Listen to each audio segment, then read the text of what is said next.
자, 시작해봅시다. 기본적으로 나는 뭐 애가 늦고 뭐하고 해서 그러니까 늦은 사람들은 본인 손해지.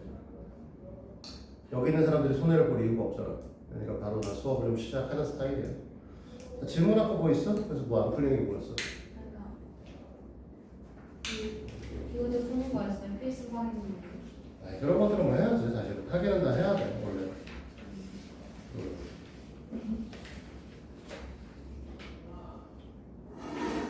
윤서 질문 아까 없어? 30번. 24번. 그 전에 시윤이 24번? 보자.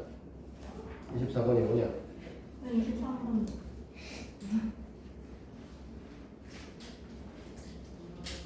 23번. 23번부터 할게요. 자, 문항번 23번부터 시작을 할 거고, 지금 보면 A점의 좌표가 A, 1, 그 다음에 B점의 좌표가 마이너스 1, 1, C점의 좌표가 3,4라고 써있고요. 얘를 좌표를 찍어볼 필요는 없습니다. 전혀 필요 없고요. 문제에서 물어본 게 뭐라고 했냐면 각 A가 90도인 직각삼각 형일 때라고 하는 거, 각 A가 90도이다. 이거는 BC가 빗변이다 이렇게 생각하게 되는 겁니다. 그치? 그래서 결국 우리는 뭐 할 거냐면 BC의 제곱이 AB의 제곱과 CA의 제곱의 합과 같다라는 걸로 문제를 푸는 것 뿐이죠. 다른 건 뭐 각자 위치 뭐 이런 것들은 별로 신경 쓸 필요가 없어요. 자, 그러면 그 상태에서 이제 보게 되면 이 길이 값이 4고 이 길이 값이 2잖아요. 그치? x좌표차가 4, y좌표차는 2. 그치? 그러면 4의 제곱 더하기 2의 제곱 하겠죠? 이게 BC의 제곱이 될 거고, AB의 제곱은 이제 이거 할 거니까 A 플러스 1의 제곱 더하기 1이겠죠. 어차피 차는 1이니까 1의 제곱 더하기 CA는 이렇게 할 거니까 A 마이너스 3의 제곱 그 다음에 3의 제곱 이렇게 될 겁니다. 그렇죠? 그럼 얘를 풀어쓰게 되면 A제곱 A제곱이니까 2A제곱 하나 나올 거고, 그 다음에 2A에 마이너스 6A니까 마이너스 4A 하나 나올 거고, 그 다음에 9, 18, 19, 20 나오겠네. 그러니까 이 녀석이 여기에 18 이렇게 되는 상황이죠. 그러면은 지금 정리해보시면 얘가 넘어오면 2가 될 거고, 정리했을 때 A의 제곱 마이너스 2A 플러스 1이 제로가 되는 건가요? 그러니까 우리가 원하는 A 값은 1이겠죠. 근데 2라는 답이 뭐 잘못 썼어? 답이 2래. 이건 여기 20이잖아. 미안해. 여기 20이고, 그러면 우리가 원하는 거는 이렇게만 나오겠네. 그러면 A 값은 0 또는 2. 근데 문제에서 물어보는 건 양수 A 값을 구하라고 했으니까 2가 되는 거죠. 24번 문항은 피타고라스의 정리에서 증명하는 방식에 대한 것들을 원래 예전에 배우셨을 텐데 기억이 안 나실 거고요. 기억이 안 나실 거고, 우리가 얘기를 하는 거는 결국은 얘를 이제 증명을 하시는 거니까, 우리는 이제 얘네 증명을 우린 다 뭐 한다고 하냐면 좌표표면에 올려서 이렇게 증명한다고 얘기를 했죠.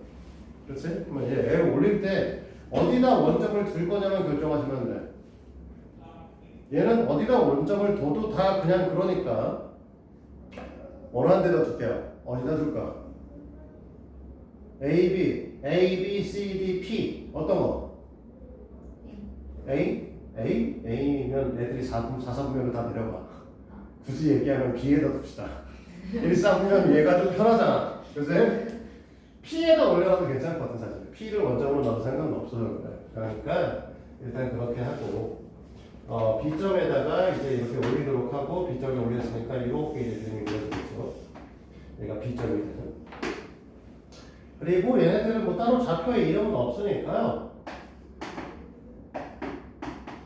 이렇게 얘기를 하는데, 뭘로 할까요? 자, 어쨌든 여기다 P점 하나 찍어야 되고요. P점의 좌표는 그냥 x, y로 하죠. 아니다. P점 좌표 P, Q로 합시다. 그렇죠? 됐니? A점의 좌표를 0,A 아니야 0,B 얘가 A, B가 되겠다. 얘가 B, 0 A, 0 이렇게 이제 쓰시면 끝나요. 그 다음에 그냥 하시면 돼요. 자, 문제에서 얘기하는 건 P의 제곱 더하기 PB의 제곱이다. P의 제곱 더하기 PC의 제곱이 PB의 제곱 더하기 PD의 제곱이라고 얘기를 했으니까 PA의 제곱을 수식으로 써보는 겁니다. 그럼 이거잖아. 그치? 이 길이에 대한 제곱을 말하는 거니까 P의 제곱 더하기 B-Q의 제곱이겠죠? 됐니? 자, PC의 제곱은요. 요 길이니까 뭐라고 얘기를 할 거냐면 P-A의 전체 제곱 더하기 Q의 제곱이겠죠? 됐어? 자, PB의 제곱은 P제곱 더하기 Q제곱이고요. 그 다음에 PD의 제곱은 P-A의 제곱 더하기 P-B의 제곱이니까 바뀌었죠? P제곱, Q제곱, Q제곱, Q제곱, PA제곱, BA제곱, PB제곱, PB제곱 똑같잖아. 맞아? 그래서 얘네들은 같아요. 이렇게 되는데 뭐 원래 증명을 할 땐 이렇게 증명하는 건 아니죠. 그러니까 이렇게 증명을 이렇게 써서 됐니? 얘를 이동시키고 얘를 이동시켜서 이렇게 만든 다음에 이렇게 만들었으니까 이 새끼를 PB의 제곱이라고 얘기할 수 있고 이 새끼를 PD의 제곱이라고 얘기할 수 있습니다 하는 걸 증명하는 거야 원래. 됐어? 그러니까 P의 제곱 더하기 PC의 제곱은 P의 제곱 이렇게 되고 얘네들의 위치를 바꿔서 이렇게 바꾸면 얘가 PB의 제곱, 얘가 PD의 제곱입니다 라고 증명하는 거죠 원칙은. 그 말이지만 이해됐어? 24번까지는 됐고 또 아까 30번?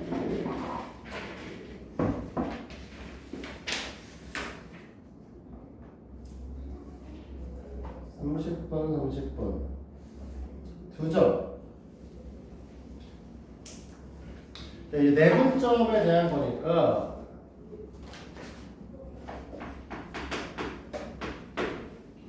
우리가 갖고 있는 점좌표가 A점의 좌표는 3, B점의 좌표는 지금 마이너스 7,3이죠? 그 다음에 갖고 있는 게 T의 1-T잖아요. 그렇지? 내분점 좌표 잡을 때 우리 어떻게 하냐면 둘을 더해서 분모에 던질 때 더하면 1이니까 쓸 필요 없고 그렇지? 뒤에 거 앞에다 곱해서 마이너스 7t 앞에 거 뒤에다 곱해서 3-3t 이렇게 되겠죠? 이게 x좌표.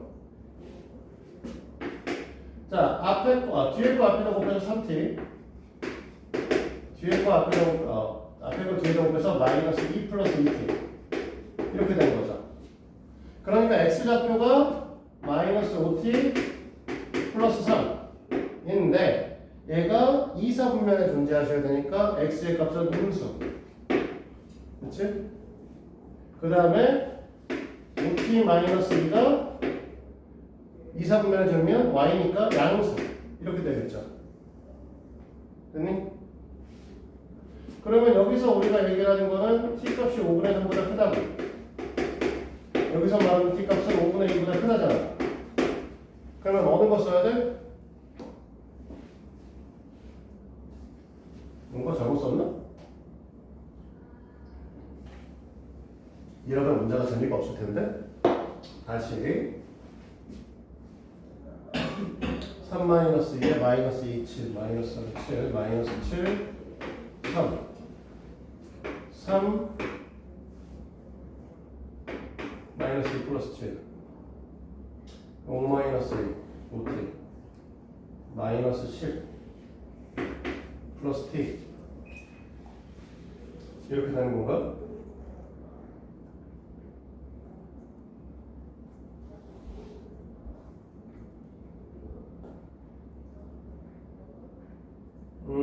이럴 리가 없죠. 사이버베이로 분명히 문제를 나올 텐데 마이너스 7에 1 마이너스 3. 그 다음에 마이너스 2에 마이너스 2 플러스 1 플러스 3. 네. 뭔가 깨름직한데? 이렇게 곱하고 이렇게 곱했잖아.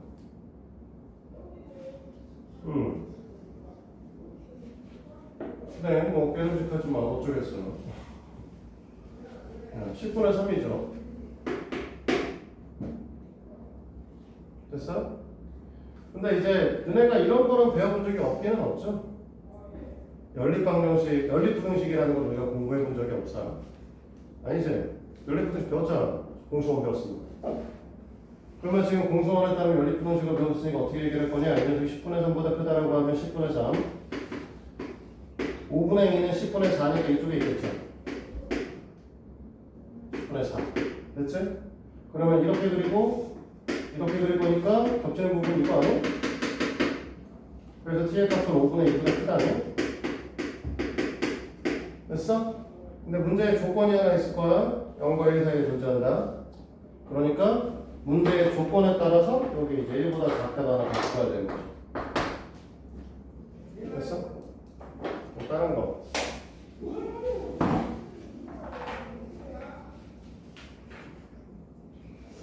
요새는 특강 때는 안 하고더니 왜 이렇게 수업 시간만 되면 그거 하는 거야?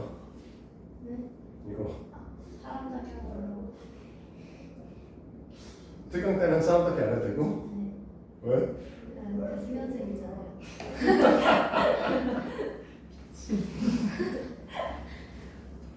왜? 젊은 선생님 계셔서? 아니, 젊은 선생님이라서 아니에요. 네, 예전에 그 학원을 이제 운영을 여러 번 했으니까 운영을 할 때 한동안 선생님들을 뽑을 때 남자 선생님들을 외모로 뽑아본 적이 있어. 왜요? 어? 왜요? 잘생긴 남자 선생님 뽑아서 내가 수업을 가르쳤어. 1년 정도. 애들한테 좀 뽑을 때 실력이 없고 이러니까 사실 월급 많이 못 준다. 1년 동안 배운 다음에 내가 적당한 월급을 책정을 해줄 테니까 1년 동안 배울 생각이 있냐? 그러면 학원에 들어오고 아니면 말아라. 1년 동안 가르치고 1년 동안 가르치면서 이제 선생들은 이제 수업 뭐 짜투리 수업 같은 거만 좀 맡기고 이렇게 해서 1년 후에 강의를 이제 시작을 시켰는데 하는 타임 어제든 뭐고요. 겁나 어려워. 진짜 미친 듯이 볼 거야. 그래서 그 생각을 했지. 아, 쟤는 성형을 해야 되나? 살을 빼는 것도 살을 빼는 것도 성형을 해야 되나? 근데 아니 사람들이 그렇지 뭐. 너희 누구나 다 잘생기고 실력이 있으면 더 좋겠지만 실력이 있는 건 둘째치고 외모가 잘생기면 이끌리는 건 마찬가지긴 하죠. 예전에 단과 수업을 선생님 되게 오래됐으니까 강연이 되게 오래됐으니까 2000년 초반에 단과 수업을 해요. 단과 수업을 하면 한 반에 50명씩 들어옵니다. 학원에서 강의실에 강의실 자리가 한 80개씩 있어. 그리고 내가 여기 앞에 수업하고 강의실에 칠판 사이즈가 7m씩 나와. 진짜 긴 칠판을 쓰는 거고. 그리고 글씨 되게 크게 쓰죠. 뒤에 안 보이니까요. 그렇게 수업을 했던 때가 있는데 갑자기 남학생들이 겁나 들어올 때가 있어. 그러면 신입생 여학생들이 이쁜 애가 있는 거야. 그럼 어느 순간 저 뒤에 남학생들이 딱 흠뻑을 앉아있어. 뭐지 하면 앞에 이렇게 이쁜 애들이 앉아있지. 진짜요? 그러니까 이제 수업을 듣는 아이들은 계속 수업을 듣는 아이들은 내 수업을 듣는 아이들은 계속 수업을 듣는데 이제 단과 수업이라고 하는 건 매달 애들이 수업을 책정을 수업료를 내고 듣기도 하고 안 듣기도 하는 거거든요. 꾸준하게 듣는 애들은 정해져 있어요. 그래서 한 20명 정도는 항상 꾸준하게 듣고 나머지 30명이 들어가다 놔두고 그런 거야. 그런데 20명 아이들은 열심히 듣고 있으니까 20명 아이들의 이름을 외우잖아. 근데 이제 가끔 이제 신입생들이 들어오면 이쁜 여자애들이 들어올 때가 있어요. 공부하겠다고. 보통 이쁜 여학생들은 공부를 하겠다고 들어옵니다. 단과학원들 잘 안 오시거든요. 단과학원들. 그러면 이제 그렇게 해서 애가 하나 들어오고 나서 한 2주쯤 나면 소문이 나고 소문이 나면 뒤에 이렇게 남들이 졸라 앉아. 뜬금없이 이만큼 있어. 왜 있지? 이렇게. 항상 그래. 아니면 신입생이 들어온과 동시에 올 때도 있어. 그 학교에서 소문난 아이들이 들어오면 막 이렇게 남자들이 바글바글하죠. 그럼 그 여자 나가고 다시 다 나가는. 맞아. 그래 맞아. 되게 잘해줘 그러면. 어떻게 하겠어? 얘 때문에 한 10명 지금 뒤에 있는데 한 명이 아니야 얘 지금. 그럼 되게 그냥 뒤에서 막 떠들고 장난 아니야. 그래서 옛날에 그래서 분필 되게 잘 던져. 떠들면 분필 던져 마치 어떻게 던져가지고. 맞아요. 옛날에 잘 던졌지. 되게 오래 던져니까. 여기 거리도 맞아요. 어? 여기 맞춰서 여기 거리. 맞아. 옛날에 던지다가 막 사이드 한번 던지고 그랬어. 뭐 싼? 애가 이렇게 졸잖아. 졸고 있으면 이렇게 복도 쪽에서 이렇게 던져. 이렇게 올라가거든. 분필이. 그래서 맞히고 막 그랬었거든. 그래도 이상한 사람 많으면 어떡해요? 그러니까 분필 던질 때 애들한테 그러지. 그럼 애들이 쫙 갈라져. 그렇게 던졌을 것 같지. 마지막 맞히면 소리 지르고 아싸 맞았어. 저 바로 그랬어. 맨날 그렇게 나오는데. 자, 계속하자. 또 다른 거 있어? 또 질문할 거. 따로 33? 자, 평행사변 꼭지점 D. 그러니까 평사는 기본적으로 뭘 하고 싶은 거냐라고 얘기를 하는 건데 평행사변형이라고 하는 거는 대각선이 서로 지키고 그러니까 대각선이 서로 이등분한다는 개념, 기본적인 개념을 갖고 있는 거라고. 그러니까 우리가 지금 만약에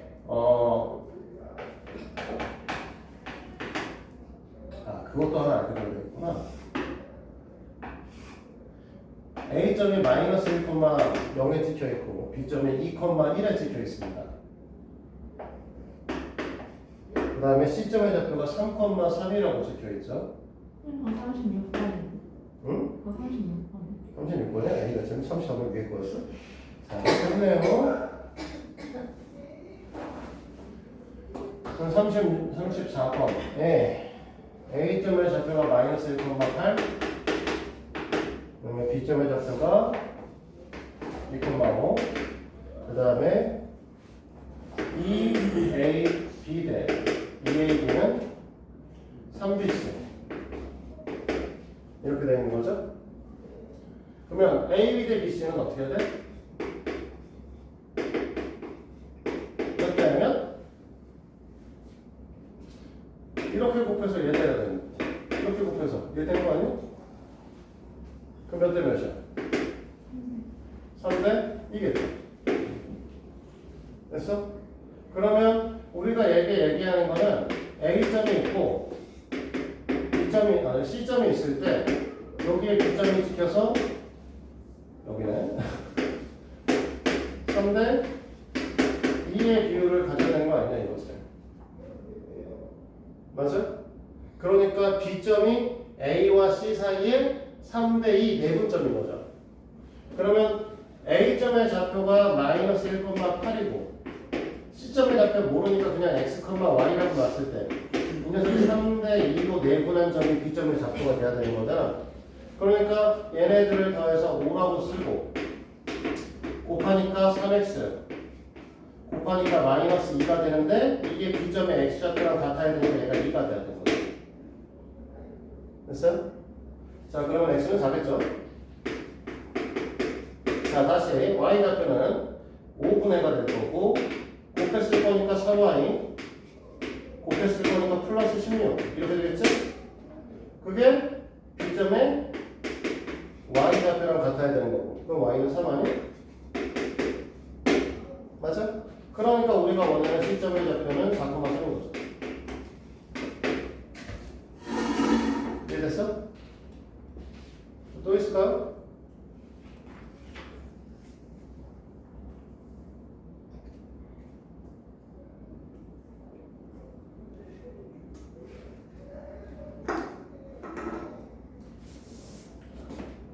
다른 것도 없어요? 자, 무게중심에 대한 얘기를 할 할 건데 내분점과 무게중심의 관계성에 대한 얘기를 하고 싶어서 그러는 거고요. 자, 요거는 좀 정리를 하고 시작하죠.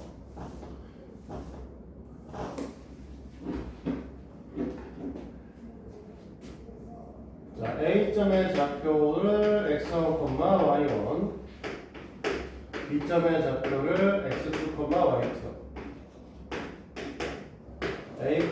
A, B를 M 대 N으로 내분합니다. 이렇게 쓰면 우리가 뭐라고 했었냐? 이 내분점의 좌표를 일단은 M 플러스 N분의 mx2 플러스 mx1, m 플러스 n분의 my2 플러스 my1이다. 이렇게 아까 했었죠. 됐니? 이렇게 얘기를 하기 때문에 우리가 하나 더 배운 게 뭐냐면 a x1, y1 b에 x2, y2 했을 때 a, b의 중점 좌표를 구하라고 얘기하면 결국 1대1이 되시는 거고 1대1이니까 우리는 뭐라고 했냐면 2분의 x1, x1 플러스 y1, x2 2분의 y1 플러스 y2입니다. 됐지? 오늘 배울 내용은 결론부터 써놓고 시작하면 x1, y1 x2, y2 시점 x3, y3 이렇게 되어 있을 때 삼각형 ABC의 무게중심 G의 좌표에 대한 얘기고 이 G라고 하는 녀석은 단순하게 모든 X좌표를 다 더해서 3으로 나눠주면 되고요. 모든 Y좌표를 다 더해서 3으로 나눠주면 끝납니다. 왜 그런지 이제 설명을 할 거야. 네, 일단은 이렇게 된다는 거. 알겠지?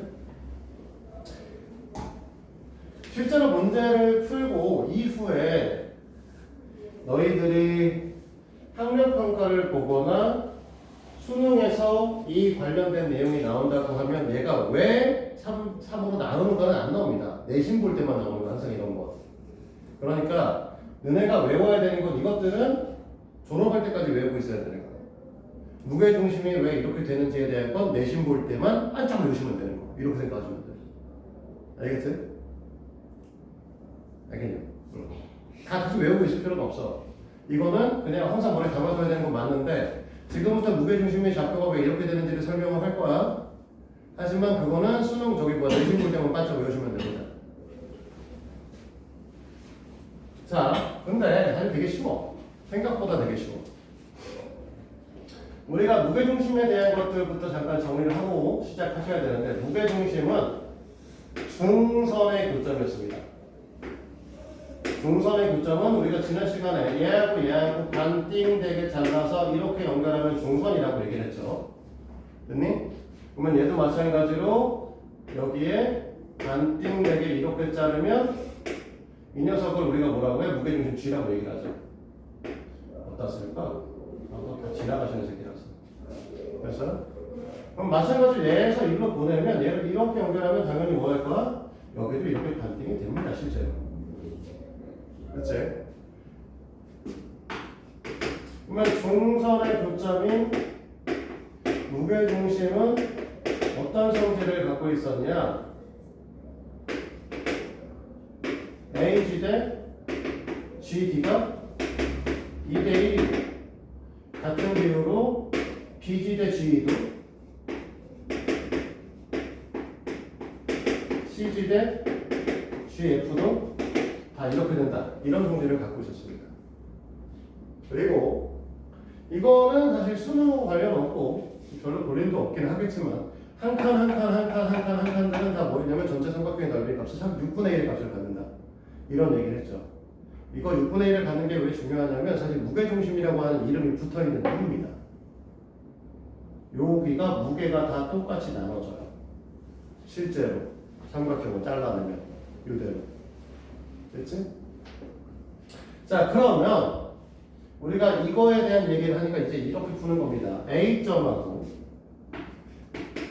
x1, y1 B점하고 x2, y2 C점에 x3, y3가 있을 때 일단은 여기 D점의 좌표는 이 새끼의 중점 좌표니까 D점 좌표는 뭐라고 할 거냐면 x2 플러스 x3 나누기 2 y2 y3 나누기 2일 겁니다. 됐니? 자, 그리고 우리가 G점이라고 하는 건 2대 1로 하는 거니까 D에서 A까지를 1대 2 내분하시면 되죠. 맞아? 그러면 1대 2 내분할 거니까 무게중심 G라고 하는 좌표를 구할 때 너는 어떻게 할 거냐면 우리 여기에다가 A점 좌표 x1, y1 쓴 다음에 1대 2라고 표시해야 되는 거잖아. 맞지? 얘네들 더해서 3이라고 쓸 거고 뒤에 거 앞에서 곱했을 거니까 x1이라고 쓰겠죠. 앞에 거 뒤에다 곱했을 거니까 x2, x3가 돼버리죠. 맞아요? 마찬가지로 뒤에 거 앞에다 곱할 거니까 y1, 앞에 거 뒤에다 곱할 거니까 y2, y3.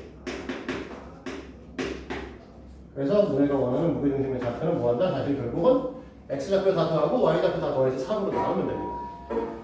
그러면 사각형의 무게중심은 어떻게 되냐? 이런 거는 안 나오죠. 배워본 적이 없죠. 사각형도 무게중심이 존재하지만 무게중심이 존재합니다.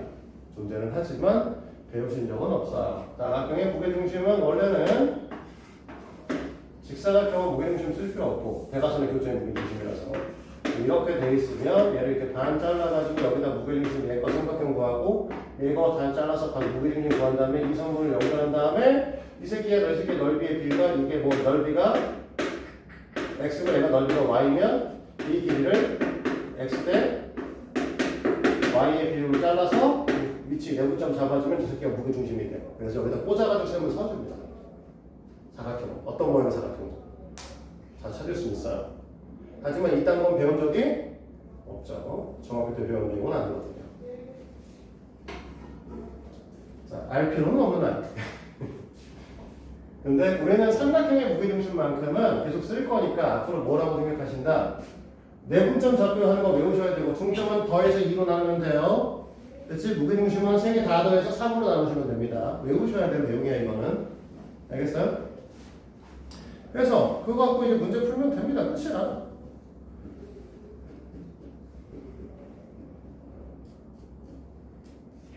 근데 우리가 지금 보면 37번에 보면 글씨가 코딱지면서 안 보여. 이렇게 맞춰놔요.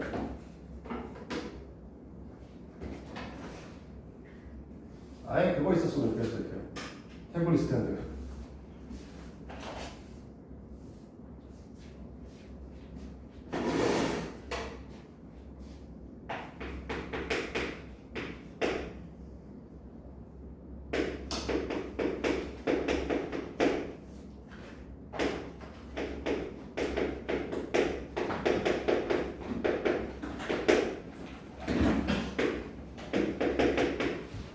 자, C점의 좌표 구하는 거잖아.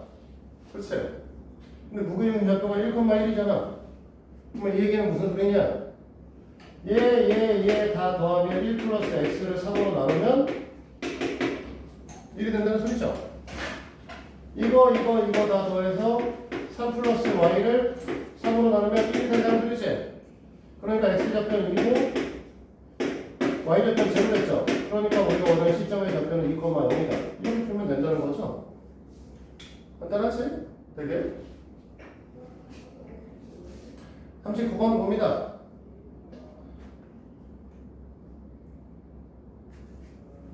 자, 39번의 문제를 보시면 뭐라고 써있냐면 B점의 좌표가 마이너스 4,7 에이 괜히 집었네. AC의 중점 2,1이라고 했어. 아까 전에 그림을 그려줄 때 내가 뭐라고 얘기했냐면 이렇게 그림을 그려서 여기가 만약에 B라고 얘기를 하고 여기가 C하고 A라고 얘기를 하면 여기를 이렇게 연결을 하고 얘를 이렇게 연결을 하시면 얘가 2대1로 쪼개진다는 거야. 됐어? 그러니까 이 문제는 어떻게 풀면 되냐면 마이너스 4,7하고 2,1을 놓고 얘를 B쪽이 2고 중점 좌표가 1이 되게 잘라주면 되는 거 아니야? 그러니까 우리가 원하시는 녀석은 얘네들 3일 거고 곱하니까 4, 곱하니까 마이너스 4. 그 다음에 더하니까 3, 곱하니까 1, 곱하니까 7. 이거죠. 0,3. 이렇게 된다는 거죠. 됐어? 이해하겠어? 어려워? 사실은 이것까지는 쉽고요. 4번도 사실 쉬워야 돼. 그 다음 내용도 쉬워야 되는데 너희가 까먹었죠.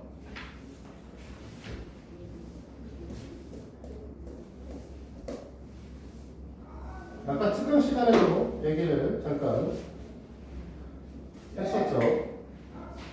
윤서가 기억이 안 난다고 해가지고. 그치? 저는 시은이네. 시은이, 이해하셨고, 이해냐 문서가 없냐 헷갈려. 시은이가 아까 전에 그 얘기 했었잖아. 내신. 까먹었다고. 아까 그 얘기하면서 내가 이거 얘기해줬죠. 이렇게 그리고 이렇게 얘기해서 각의 이등분선의 성질. 내각의 이등분선의 성질이라고 합니다.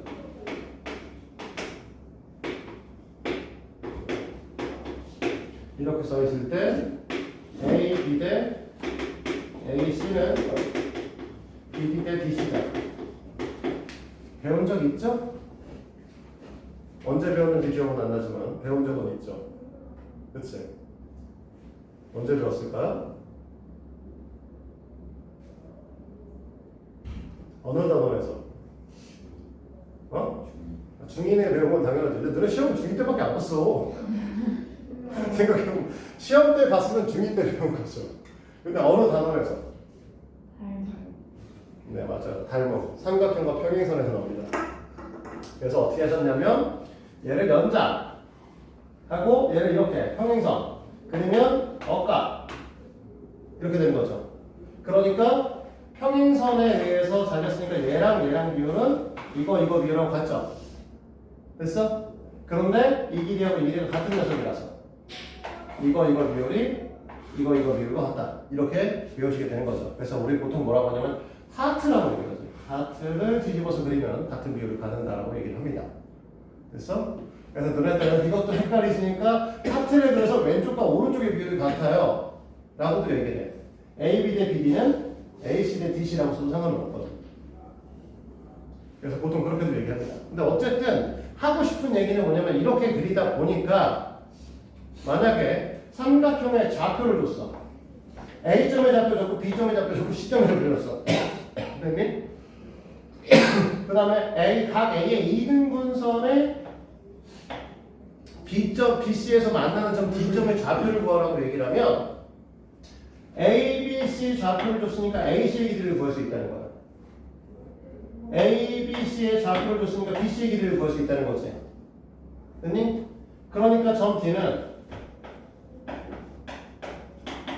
BC를 AB 대 AC로 내분하는 점좌표를 잡아주시면 나온다는 겁니다. 이해됩니까? 이해돼요? 근데 예전에는 내분점 말고 외분점이라는 걸 배웠어요. 지금 너네 공수표에는 외분점이란 말이 빠진 겁니다. 외분한다라고 하는 걸 너네가 이해를 못하죠. 사실 말이 이상하거든요. 선분이 있어. 그럼 선분을 MDN으로 자른다. 이해할 수 있지? 이상한 말 아니잖아? 그럼 여기 선분이 있으면 이 선분을 M 대 n으로 외분하는 점 A점과 B점이 있는데 얘를 바깥에서 자르는 점이 C다. 이런 개념이 있었습니다. 옛날에 외분점이라는 개념이 있었죠. 아무리 봐도 저게 왜 바깥에서 자르는지 아무도 알 수 없죠. 그치? 근데 이거 얘기가 나왔을 때 외곽의 이등분선의 성질에 대한 문제도 나왔어요. 근데 알아둔 둡시다. 왜? 외분점도 다 똑같은 방식에서 내분점으로 변형시켜서 문제를 낼 수 있거든요. 너네는 사실 아까 전에 내가 다 내분점 형태의 문제를 풀어줬지만 외분점의 형태의 문제인데 내분점으로 바꿔놓은 문제도 있었어. 그래서 알아두도록 하고요. 외분점 문제 중에 하나는 이게 있습니다. 외곽의 이등분선. 됐니? 그래서 여기가 A, 여기가 B, 여기가 C, 여기가 D 이렇게 써 있을 때 A, B 대 AC는 BD 대 DC입니다. 됐어? 자, 이거는 왜 이렇게 됐었냐면 이 선분에 대한 여섯 평행선을 여기다 그리죠, 이번에. 됐어? 그래서 어가, 동의가 여기 같죠? 그치? 그럼 평행선에 짜는 거니까 이 길이 대 이 길이의 비율하고 이 길이 대 이 길이의 비율이 같겠죠? 근데 이 길이 대신에 우리 뭐 써도 돼? AC를 써도 되니까.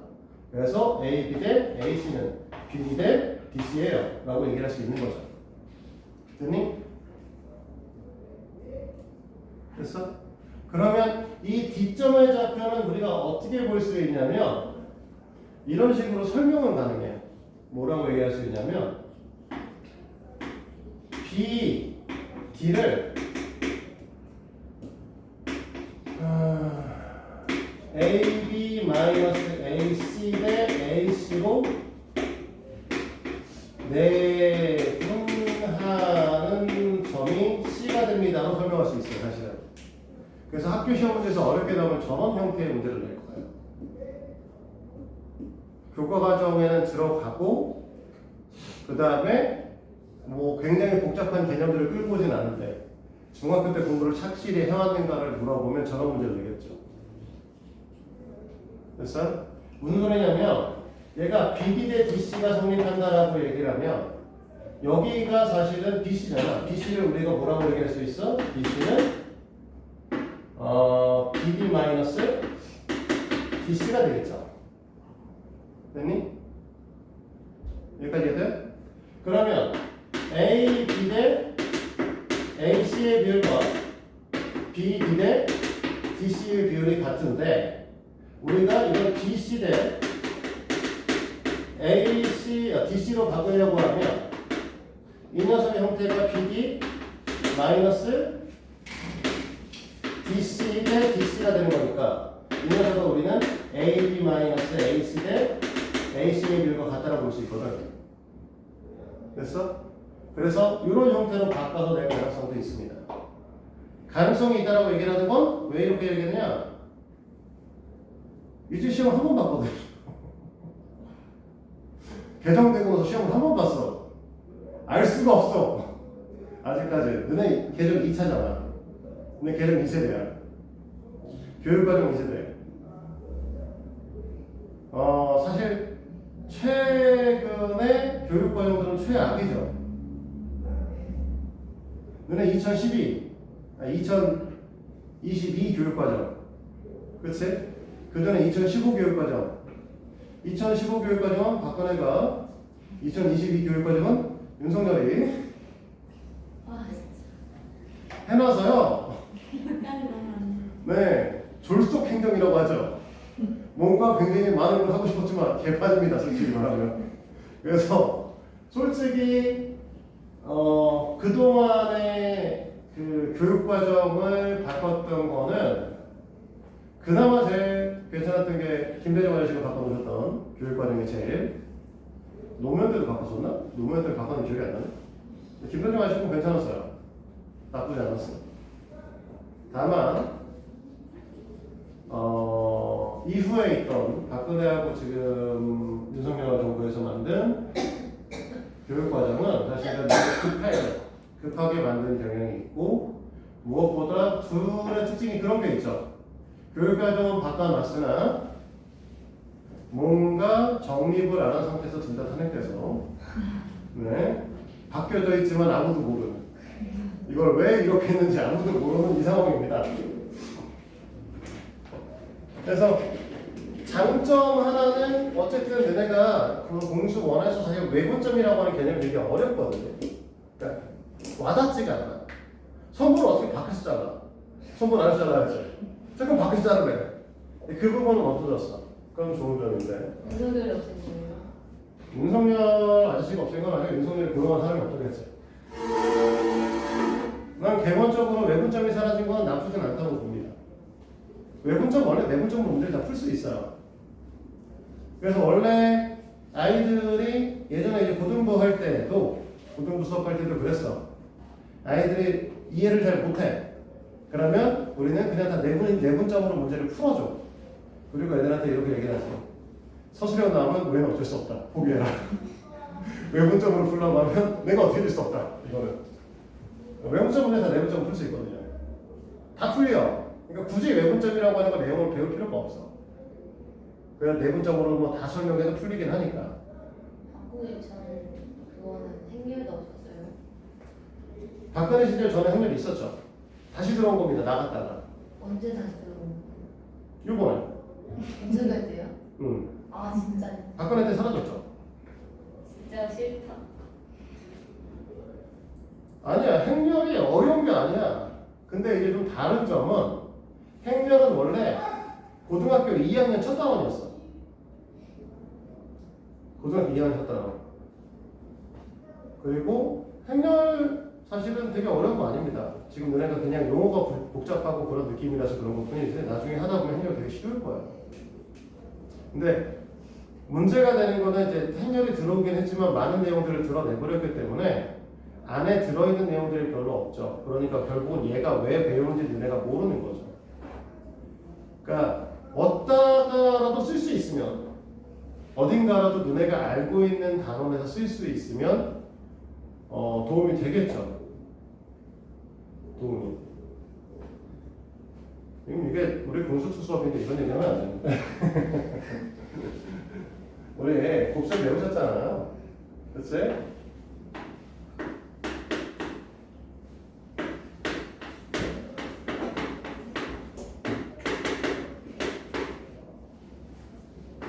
문제가 답이 깔끔하게 나올지 모르겠지만 이렇게 쓰면은 연립 방정식이에요.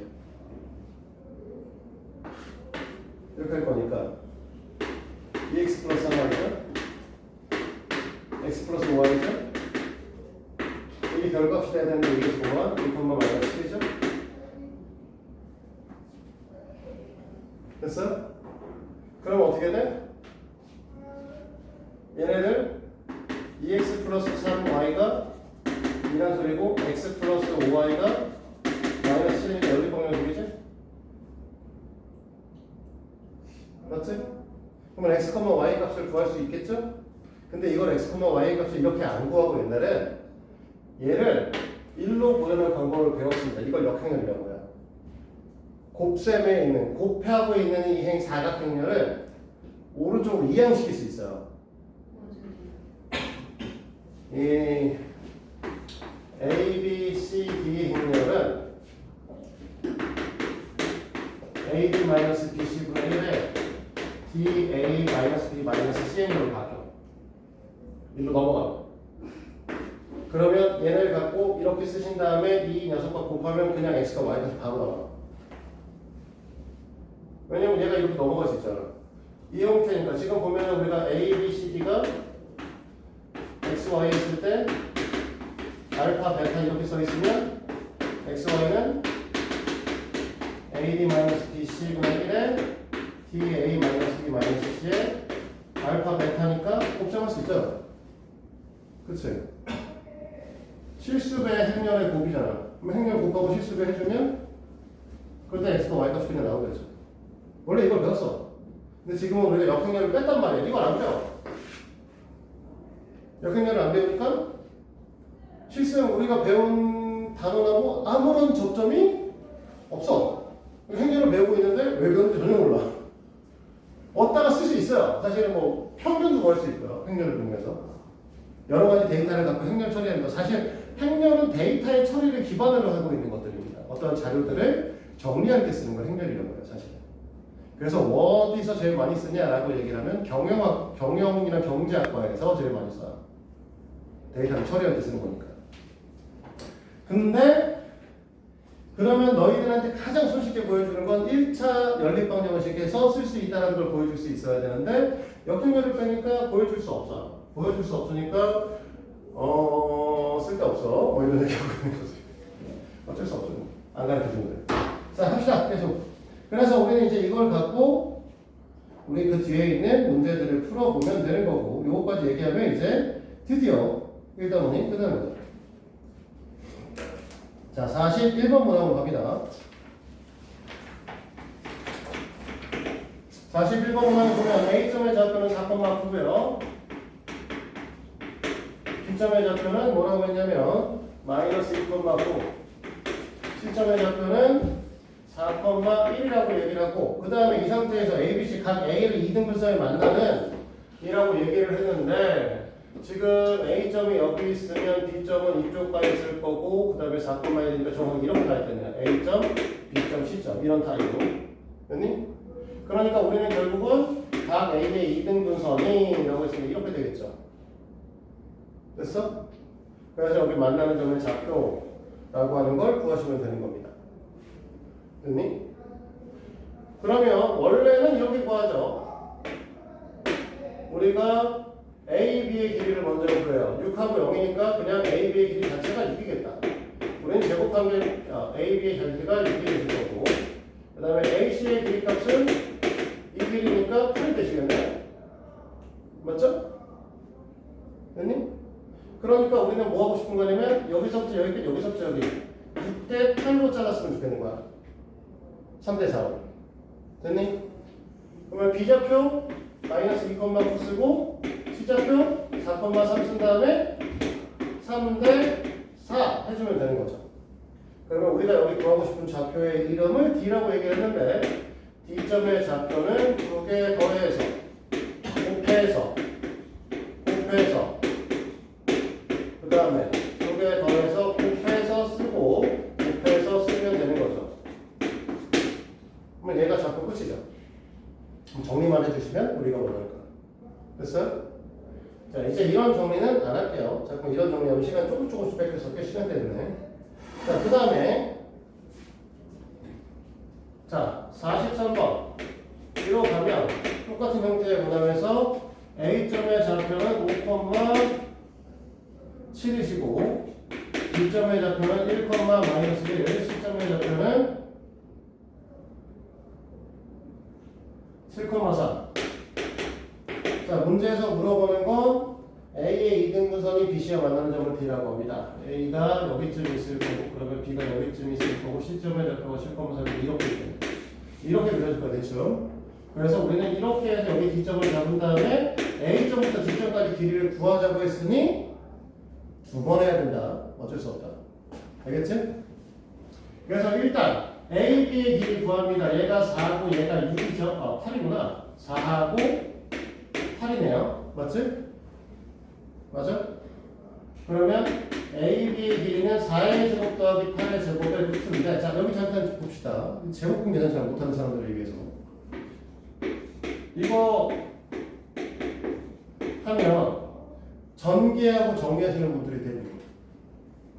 그렇지? 선생님은 이렇게 보면 그냥 4부터 오라고 써.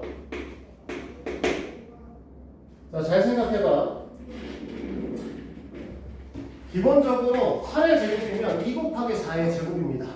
맞아요? 8의 제곱이면 2 곱하기 4의 전체의 제곱이라고. 그러니까 2의 제곱 곱하기 4의 제곱이라는 소리죠. 그러니까 얘가 4의 제곱이고 이 녀석을 얘가 8이 4의 배수기 때문에 4의 제곱 곱하기 2의 제곱으로 내가 생각을 해주면 이 녀석은 4의 제곱 곱하기 1 플러스 2의 제곱으로 볼 수 있는 거야. 맞아? 그러면 저런 숫자도 이 숫자의 특성을 보고 바로 표현할 수 있으면 좋겠다는 거죠. 내 말은. 이해돼? 할 수 있어야 돼. 이렇게. 자, A, C도 봅시다. AC면 길이 2, 4, 2의 제곱 더하기 4의 제곱이겠죠. 그러면 얘도 똑같이 적용시키면 뭐가 될 거냐면 2로 동반하면 될까? 정신 차려. 정신 차려. 됐습니까? 그러니까 D점의 좌표라고 하는 건 B좌표가 1,-1, C좌표가 7,3인데 AB, AC가 2대 1이니까 얘도 2대 1로 내분하는 점을 찾으면 D좌표가 나오겠죠. 오케이? 그럼 D점의 좌표는 3분의 14 더하기 1 3분의 6 마이너스 1 이렇게 되는 거죠. 오, 뒤에가 분수야? 값이 분수야? 슬프네. 자, 됐어? 그러면 5, 3분의 5냐? 됐니? 자, 그러면 이제 우리가 뭐 해야 돼? 마지막으로 AD의 길이를 구할 거니까 AD의 길이 값은 결국은 7-3분의 5야. 응? 이렇게 빠진다고? 굳이 얘는 왜 이렇게 보였어? 얘는 루트 써서 보였네? 왜? 5 빼기 5를 못 알아봤지? 자, A랑 D랑 같은 라인에 있어요. X좌표 같으니까 그냥 Y좌표 참고하시면 돼. 굳이 이렇게 할 필요 없습니다. 문제처럼. 자, 그러면은 이 책은 끝났으니, 이 1단은 끝났으니 너희들은 당연히 28페이지까지 숙제를 해보셔야 되고요. 연습 문제 전까지예요. 실전 연습 문제는 항상 한번 정리하고 선생님은 좀 내는 편이야. 그래서 29페이지까지가 숙제가 될 거고.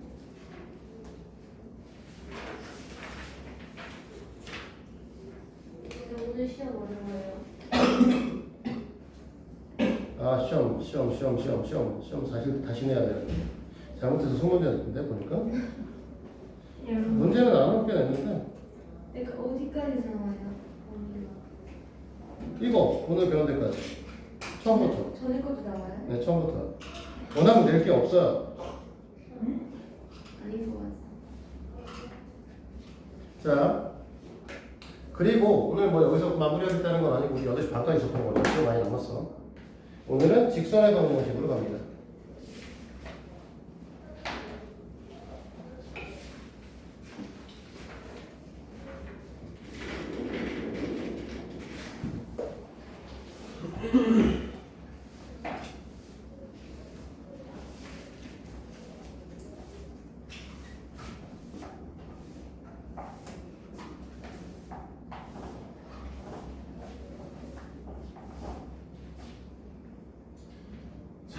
이번 단어는 직선의 방정식인데요.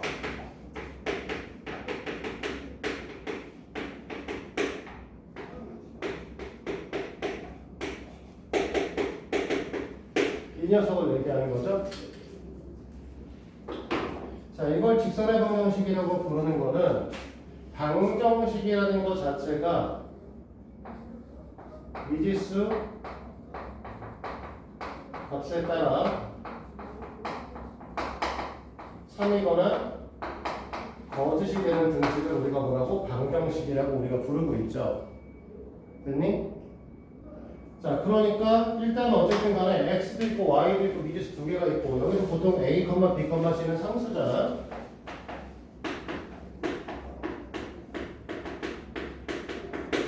됐니? 그러니까 미지수가 두 개 깔려 있고 상수도 깔려 있으니까 저건 x랑 y 값에 따라서 참고식이 결정되니까 방정식으로 일단 부르는 겁니다. 됐어? 그리고 여기서 a의 값이 0이고 b의 값이 0이 아니면 이 녀석의 그래프는 어떤 그래프가 그려지냐면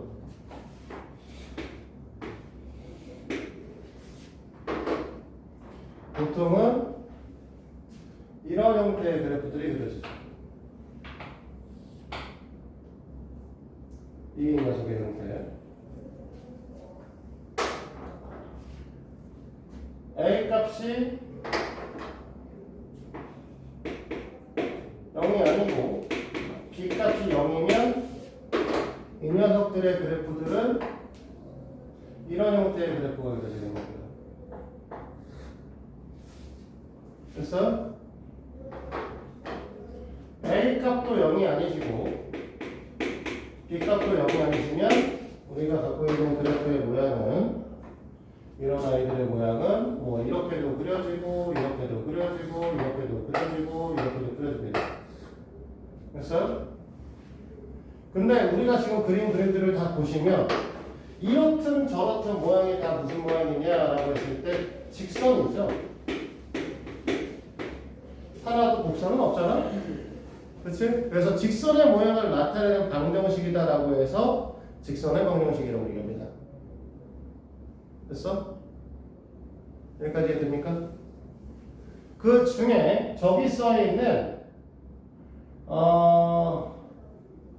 왜 그러면 함수라고 얘기하면 안 되냐라고 얘기를 했을 때 얘는 1참수 맞는데요. 얘하고 얘 파란색은 x는 이로 정리되는 x는 p라고 하는 식으로 정리되는 녀석이고 주황색은 y는 q 이런 식으로 정리가 되는 아이거든요. 됐니? 이런 아이들은 1차 함수가 아니죠. y는 x에 관한 1차식으로 써지지 않으니까. 그리고 참고로 이 새끼는 함수고요. 이 새끼는 함수도 아닙니다. 알겠어? 그래서 우리는 뭐라고 직선의 방정식이라고 부르고 있어요. 그리고 우리가 이 직선의 방정식을 배울 거고 다음 단원에서 원을 배울 거거든요. 원의 방정식. 이걸 이제 원으로 그릴 거야. 저 평면에. 그래서 직선의 방정식, 원의 방정식들을 해서 우리는 보통 뭐라고 하냐면 도형의 방정식이라고 해서 이 대단한 이름이 도형의 방정식이야. 됐니 여기까지? 자 그러면 순서는 사실은 뭐 어떻게 가르쳐도 상관은 없기는 한데 직선의 방정식 하면서 이제 우리가 1차함수부터 설명을 시작을 했어요. 최근 1차함수 형태부터 설명을 했고 1차함수는 y는 mx 플러스 n으로 이제 바꿔서 설명을 합니다. 고등학교 때부터는. 됐니? 이때 m은 기울기 얘는 y 절편이죠. 됐어? 근데 저 m에 관한 거를 이제부터 뭐라고 얘기를 하냐면 우리가 원래 m이라고 얘기를 하면 어떻게 구했었죠? 기울기? 기울기 어떻게 보여? 우영아 기울기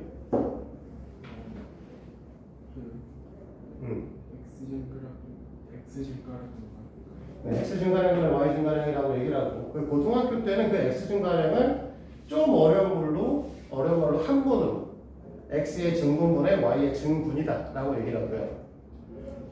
영어로는 델타 X분의 델타 Y의 기호는 이렇게 씁니다. 이렇게. 됐니? 이거는 그냥 쓸데없는 여담이지만 우리가 삼각형 A, B, C를 쓸 때 삼각형을 정삼각형 또는 요변과 요변이 같은 이등변 삼각 형태로 기호로 쓰잖아요.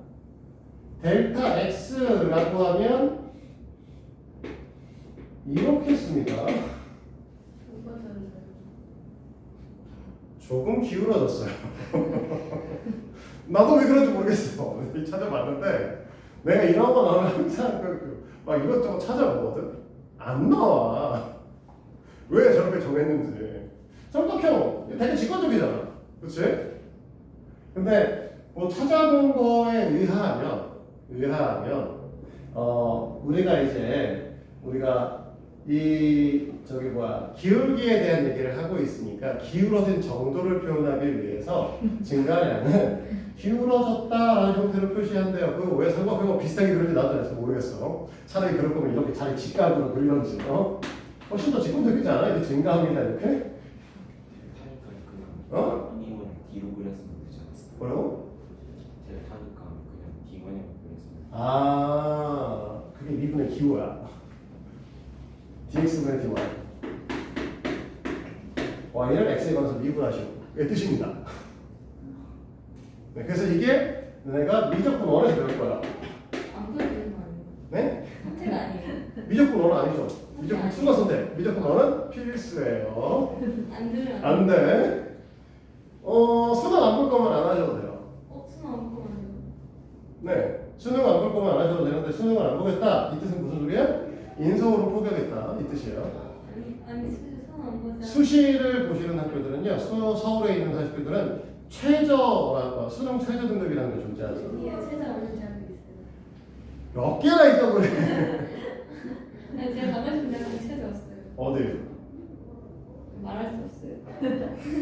차마 말할 수 없는 이상한 대학교야? 아니에요. 근데 되게 왜? 좋은 대학교예요. 근데 왜? 말할 수 없어요. 그거 말하면 애들이 무시할까봐? 설마 네가 가겠어 그럴까봐? 서울대가 없는 건 아니잖아. 아니 그거 아니에요. 서울대 근데 모두 다 있는데 아니, 걔네 그거 3번 아니에요. 5야 걔네들 다 똑같이. 그게 아니에요. 아 보면 안 돼. 그렇지 4번 학교는 없죠. 4번 학교는 없어. 네 없어요. 4번 학교는 수능 안 보니까 걔네 그냥 걔네 시험 보잖아. 떨어지면 안 갈 거야 근데? 네. 4번 학교 떨어지면 학교 대학교 안 가려고? 4번생도 되는 방법이 육군사관학교, 공군사관학교, 해군사관학교 말고 다른 방법이 있는 거 몰라? 마루티시? 3, 4관학교 혹시 들어본 적 없어요? 들어본 적 있어요. 3, 4관학교는 3군 4관학교가 있고 3, 4, 그러니까 우리가 3, 4관학교면 육군, 4군, 육군, 해군, 공군 4관학교를 얘기하고요. 3군 4관학교가 있습니다. 이건 또 뭐냐면 4관학교인데 대학교 3학년 아이들을 뽑는 학교예요. 거기 부사관만 되죠? 아니야. 걔네 소위부터 올라가는 거야. 그래요? 그러니까 대학교를 다녔는데 대학교를 다니다가 아 씨발 이거 내 길이 아닌가 봐 라고 하는 애들이 군대로 짬박을 수 있는. 그러니까 우리가 대학교를 2년을 다녔으니까 대학교 2년을 했으면 어쨌든 간에 애들이 교육을 받고 오신 거잖아. 그래서 그 대부분의 이제 기초적인 학문 애들이 소양을 갖고 있을 것이다 라고 얘기를 해서 우리가 말하는 그 뭐냐 뭐 전술 뭐 이런 것들 있잖아. 군사훈련에 대한 것과 기초군사훈련을 2년 정도를 더해서 그냥 더 소위를 인간한 학교 있어요. 그 상군사관학교라고 합니다. 그러니까 일반적인 대학교를 다니고 2년을 다닌 다음에 상군사관학교 편입해서 소위를 할 수 있어요. 근데 대부분의 상군사관학교는 육군으로 빠져서 그렇지. 근데 해군이나 공군을 가고 싶은 애들은 상군사관학교를 가면 좀 사실은 메리트가 없죠. 근데 육군사관학교를 가시면은 이제 뭐 하는 거야? 육군사관학교나 상군사관학교 가면 어차피 육사를 가는 애들은 상관이 없어. 다만 우리나라 상군사관학교 출신이 아닌 아이들은 그러니까 3, 4관학교가 아닌 상군사관학교를 나온 애들은 별을 못 따라. 그게 좀 힘들어. 긴급하게 좀 어려워요. 네, 근데 우리나라 이번에 국방부 장관은 상군사관학교 출신이죠.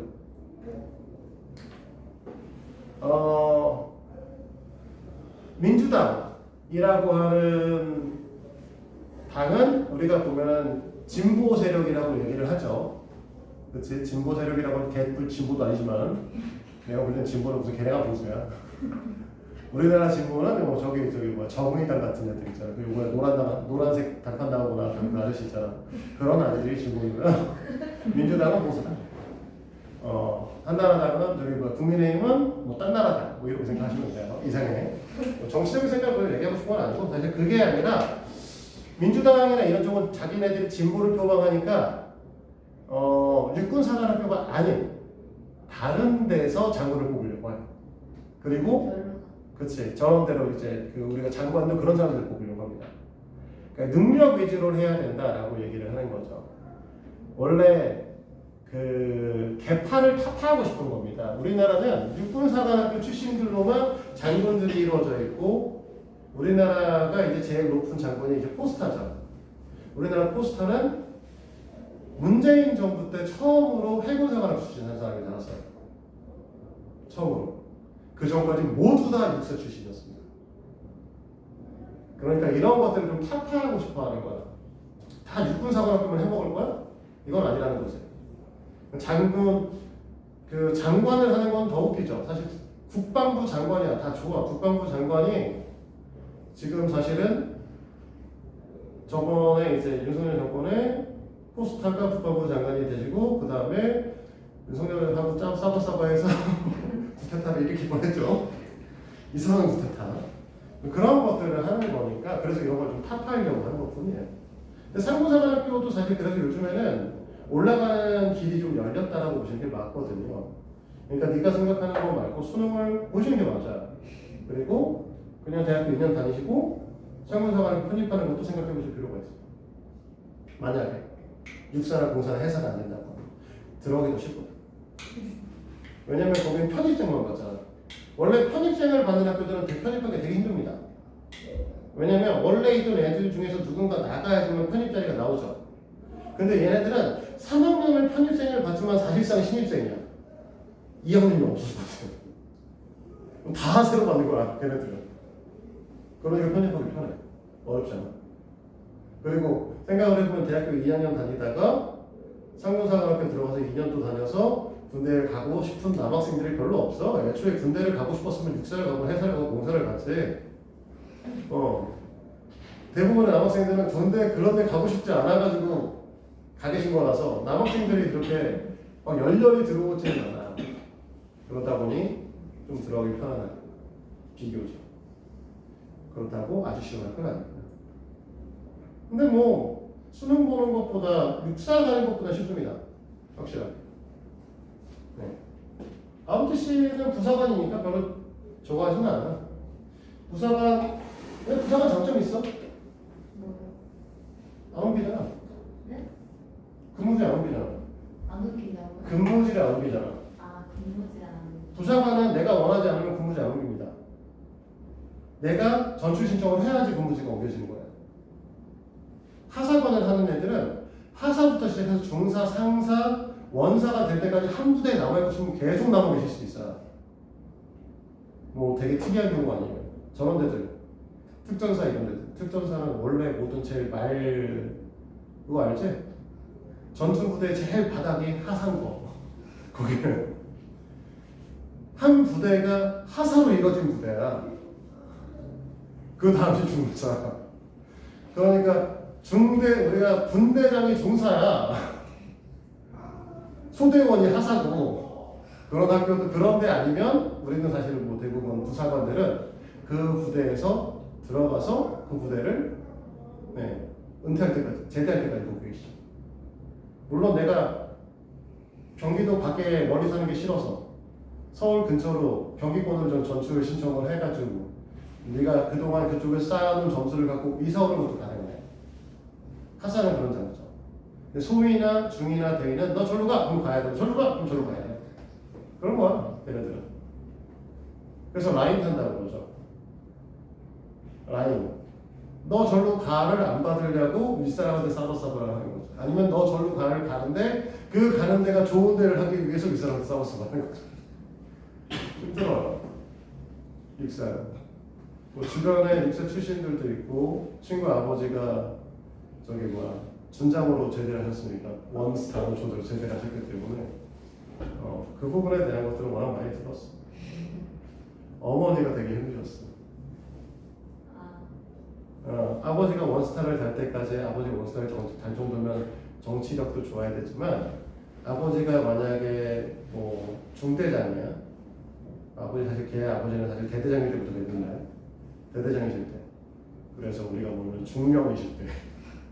네, 중령이신데 대령집에서 김장을 하면 엄마가 가서 김장을 해야 되는 거야. 그 밑에 있는 중령들 다 모이는 거지. 밑에 소령들 다 모이는 거야. 그러니까 무슨 일이 있으면 다 모이는 거야. 그러니까 가족 행사가 졸라게 많아. 소령 생각해보면 소령 위에 중령들 행사, 중령 위에 대령 행사에 다 참가해야 되는 거야. 소령 와이프. 그 분이 아니에요. 대령 아버지 칠순잔치요. 그러면 대령이면 중령이 군 부대에서 이탈해서 갈 수는 없잖아. 그럼 누가 갈 거야? 가야 될 거 아니야. 그럼 중령의 와이프가 가야겠지. 그러면 중령 와이프가 가는 그런 행사에 소령 와이프는 안 갈 거야? 가야 할 거 아니야. 그러면 대위, 중위, 소위 애들은 어떻게 해? 다 가겠죠. 결혼 안 했으면 안 가도 되는 거예요. 결혼 안 했으면 안 가, 실제로. 소위 애들 그래서 저 결혼 늦게 하는 애들 많아. 소위 때 결혼하면 소위 때부터 와이프가 소위, 중위, 대위, 소령, 중령, 대령 죽어. 그래서 실제로 안 합니다. 그리고 우리가 보면은 군부대에서 우리가 메인 부대가 있죠. 우리가 원대가 있잖아.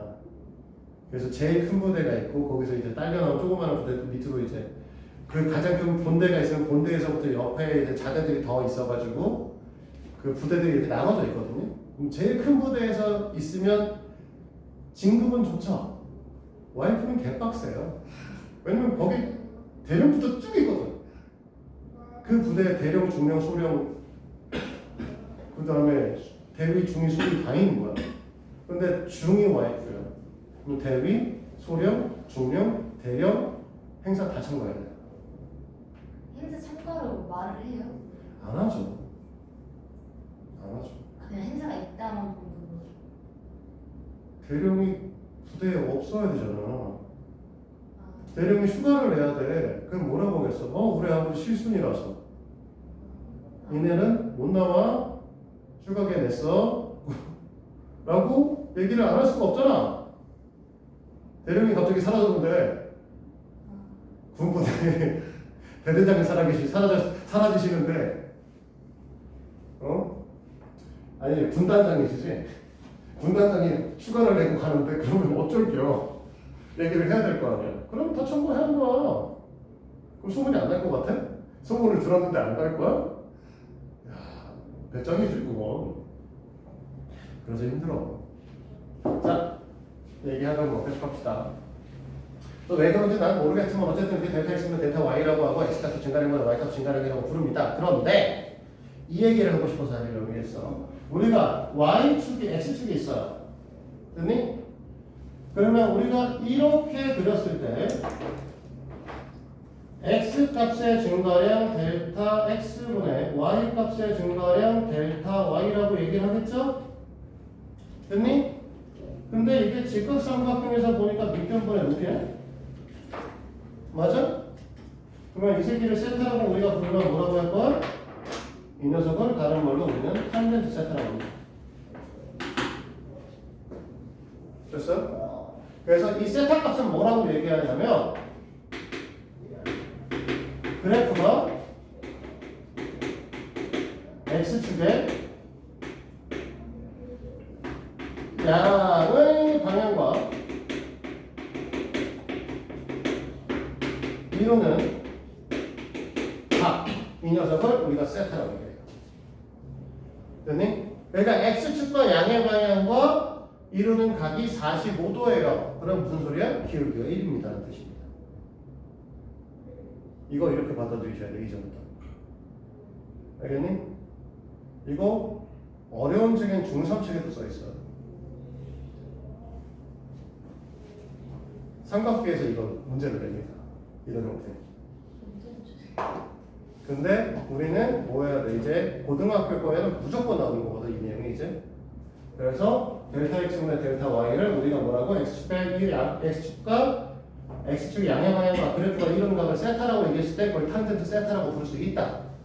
알고 계셔야 돼요. 됐니?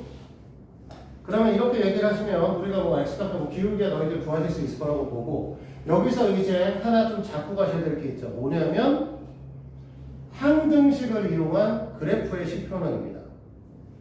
무슨 소리냐? x1, y1을 지나는 직선 이거를 물어볼 거야. 기울기 모르죠? 안 써있잖아. x1, y1을 지난다고 기울기 써있어? 모르잖아. 그러면 기울기를 우리가 m이라고 했으니까 뭐라고 생각하면 돼? 기울기 값만 모르니까 저 m에 관한 항등식을 쓰자는 겁니다. 됐어? 그러면 m에 관한 항등식을 쓸 거니까 y도 x도 숫자로 취급해 주셔야 되고요. 됐니? 그러면 우리가 이 항등식, m에 관한 항등식 표현을 했을 때 x1, y1을 집어넣으면 m에 관한 항등식이 되도록 만들어 주는 거거든? 그러니까 m은 x에 원래 곱해주셔야 되는 녀석이고 x에다 x1을 넣었을 때 이 새끼가 0이 되려면 뒤에다 마이너스 x1을 쓰면 되겠죠, 이렇게. 됐니? 그러면 y에다가 y1을 넣었을 때 이쪽도 0이 되시길 바라니까 마이너스 y1 이렇게 적어주면 되겠죠. 그러면 이 새끼는 뭐라고 얘기를 하는 거야? x1, y1을 지나는 직선의 방정식이라고 부르는 거야. 됐습니까? 됐니? 그래서 기울기랑 관계없이 x1, y1을 지나는 직선의 방정식이다. 알겠죠? 오늘 두 가지 배웠어요. 기울기, y절편 보여줬으니까 기울기는 탄젠트 세타라고 부를 수 있다. 알아두셔야 돼. 언제? x축의 양의 방향과 그래프가 이루는 각도를 세타라고 부를 때. 됐지? 두 번째, x1, y1을 지나는 직선은 항등식 형태로 써서 y-y1은 m 곱하기 x-x1이라고 표시할 수 있다. 알겠지? 이 두 가지는 오늘 직선의 방식 조금 얘기했는데 이 두 개만큼 반드시 머리에 담아두고 가셔야 됩니다. 알겠죠? 숙제는 아까 얘기했듯이 29페이지까지. 수고했어요. 다음 시간에 봐.